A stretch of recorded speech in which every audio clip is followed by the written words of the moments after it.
నేను చెప్పకూడదు బట్ చెప్పాలి తప్పదు, ఎందుకంటే ఇలాంటి సినిమా మళ్ళీ పవన్ కళ్యాణ్ గారు చేయలేరు. ఓజీ మూవీ ఎందుకు చూడాలో 5 రీజన్స్ చెప్తాను చూడండి.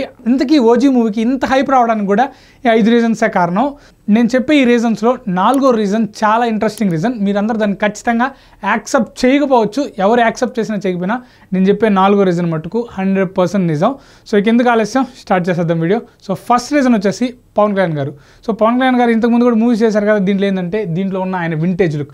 ఇక్కడ మీరు పిక్చర్స్ చూస్తే సో ఈయన వింటేజ్ లుక్ క్లియర్గా కనిపిస్తుంది. ఖుషి, తమ్ముడు, బద్రి, ఆయన ఏదైతే వింటేజ్ ఉంది, ఈ కటానా పట్టుకోవడం, సో ఇవంతా ఈ లుక్, ఇలాంటివి జపనీస్ స్టైలు ఇవంతా చాలా కొత్తగా కనిపిస్తున్నాయి. పవన్ కళ్యాణ్ గారిని వింటేజ్ లుక్లో చూడబోతున్నాం కాబట్టి ఈ మూవీకి బీభత్సం హైప్ పెరిగింది. సో ఎప్పుడైతే హంగ్రీ చీతా వీడియో రిలీజ్ అయిందో సెప్టెంబర్ 2, 2023 అప్పటి నుంచి ఆ వీడియోలో ఎప్పుడైతే పవన్ కళ్యాణ్ గారిని మనం అందరం చూసాం, ఓ ఇది ఖచ్చితంగా ఇది వింటేజ్ లుక్, ఇది థియేటర్లు తగలబడి ప్రింట్ అని ఫ్యాన్స్ అనుకున్నారు. అప్పటి నుంచి ఈ మూవీకి హైప్ పెరిగిపోతా వచ్చింది. సో ఇప్పుడు మూవీకి మనం చూడడానికి, ఇప్పుడు మనం మూవీ ఎందుకు చూడాలన్నా కూడా ఆ క్లిప్పే, ఎందుకంటే ఆ క్లిప్లో ఉన్న కంటెంట్లో 50% ఉన్నా కూడా థియేటర్స్ తగలబడిపోతాయి. ఇక పూర్తిగా ఉంటే మేము ఓకే వదిలేస్తున్నా. ఇది మెయిన్గా ఫస్ట్ రీజన్. ఇక సెకండ్ రీజన్ వచ్చేసి డైరెక్టర్ సుజిత్. ఒక డైరెక్టర్ 8 సంవత్సరాలు ఒకే స్క్రిప్ట్ మీద వర్క్ చేశాడు. అందులో తన కల్ట్ హీరో కోసం తన కల్ట్ హీరోని ఎలా చూపించాలో, ఫ్యాన్స్ తను ఎలా చూడాలనుకుంటున్నారో అలా చూపించడానికి అయితే 8 సంవత్సరాలు కష్టపడ్డాడు. సో సుజిత్ కోసం ఈ మూవీ చూడొచ్చు. మనం ఇంతకుముందు సాహో, రణరాజ్ రన్ మూవీస్ బాగున్నా కూడా సాహో అయితే మనం ఆడియన్స్గా ఫెయిల్ అయ్యాం, ఎందుకంటే అవుట్పుట్ మనం తీసుకోలేకపోయాం. బట్ ఈసారి మటుకు సుజిత్ ఖచ్చితంగా మిస్ అవ్వడం నేను అనుకుంటున్నా. సుజిత్ కోసం, సుజిత్ డెడికేషన్ కోసం ఈ మూవీని హ్యాపీగా చూడొచ్చు. సో ఇది సెకండ్ రీజన్. ఇక థర్డ్ రీజన్ వచ్చేసి కొన్నిదెల తమన్. నందమూరి తమన్ అని మనందరం అంటాం. అఖండ మూవీ రిలీజ్ అయితే అప్పుడు ఖచ్చితంగా మళ్ళీ నందమూరి తమన్గా మారిపోవచ్చు.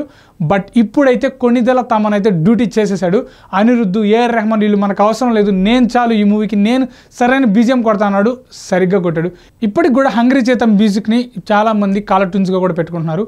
సో ఎందుకంటే అబ్బిట్ మెయిన్గా ఇలాంటి మాస్ సినిమాల్లో మ్యూజిక్ చాలా క్రూషియల్ రోల్ ప్లే చేస్తుంది. ఖచ్చితంగా తమన్ మ్యూజిక్ కోసమైనా 2-3 సార్లు ఈజీగా చూడొచ్చు మూవీ. ఖచ్చితంగా మాస్ సీన్స్కి సరైన బీజిఎం పడాలి కానీ థియేటర్స్ తగలబడిపోతాయి. ఇక ఫోర్త్ పాయింట్, నేను చెప్పకూడదు బట్ చెప్పాలి తప్పదు, ఎందుకంటే ఇలాంటి సినిమా మళ్ళీ పవన్ కళ్యాణ్ గారు చేయలేరు.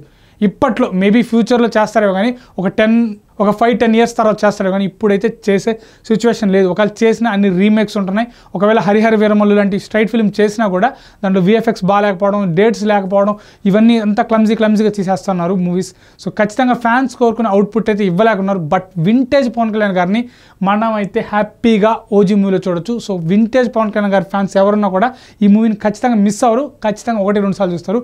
ఎవరైనా న్యూట్రల్ ఫ్యాన్స్, సినీ అభిమానులు ఉన్నా కూడా ఈ మూవీ గురించి పెద్ద డైరెక్టర్లు, హీరోలు కూడా అందరూ వెయిట్ చేస్తున్న సంగతి కూడా మనకు తెలిసింది. ఎందుకంటే ఇలాంటి మూవీ ఇంకా రాదు. ఎందుకంటే మనకు పవన్ కళ్యాణ్ గారు లుక్స్ తెలుసుగా, ఖుషి, తమ్ముడు, బద్రి, ఆయన యూనిక్ స్టైల్ ఈ మూవీలో కనిపిస్తుంది. సో ఈ మధ్య అయితే అది మిస్ అవ్వడం, చాలా గ్యాప్ రావడం వల్ల ఈ మూవీని ఎట్టి పరిస్థితుల్లో ఎవరు వదులుకోరు. ఎందుకంటే ఇలాంటి మూవీ మళ్ళీ రాదని నేను అనుకుంటున్నా, అది వచ్చినా ఎప్పుడో. సో కాబట్టి ఈ మూవీని అయితే నేనైతే మిస్ చేసుకుని 1-2 సార్లు ఈజీగా చూస్తా.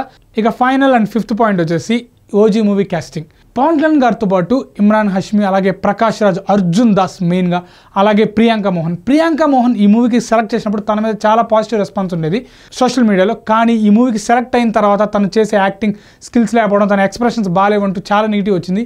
బట్ ఈ మూవీతో ప్రియాంక మోహన్ వాటన్నిటికీ ఫుల్ స్టాప్ పెట్టద్దో లేదో కూడా చూడాలి. అలాగే ప్రకాష్ రాజ్, అర్జున్ దాస్ వాయిస్ ఓవర్, అలాగే శ్రియా రెడ్డి ఇచ్చే ఎలివేషన్స్ పవన్ కళ్యాణ్ గారికి ఎలా పడతాయనేది కూడా చూస్తున్నాం. ఈ మూవీలో హైప్కి తగ్గ కంటెంట్ గానుంటే ఈ మూవీని ఎవరు ఆపలేరు. ఎలివేషన్స్తో కూడిన సినిమా గానుంటే థియేటర్స్ తగలపడిపోవడం కారణం. రికార్డులన్నీ లేచిపోతాయో లేదో పక్కన పెడితే టికెట్స్ అయితే అసలు దొరకట్లేదు. సో మీరు టికెట్ బుక్ చేసుకున్నారో లేదో కామెంట్లో తెలియజేయండి. నేను చెప్పిన fourth point, especially fourth point నిజమో కాదో కూడా కింద కామెంట్లో తెలియజేయండి. ఇలాంటి అప్డేట్స్ కోసం నా ఛానల్ ఇప్పుడే సబ్స్క్రైబ్ చేసుకుని వీడియో అయితే షేర్ చేయండి. ఉంటాను, బాయ్, థ్యాంక్స్.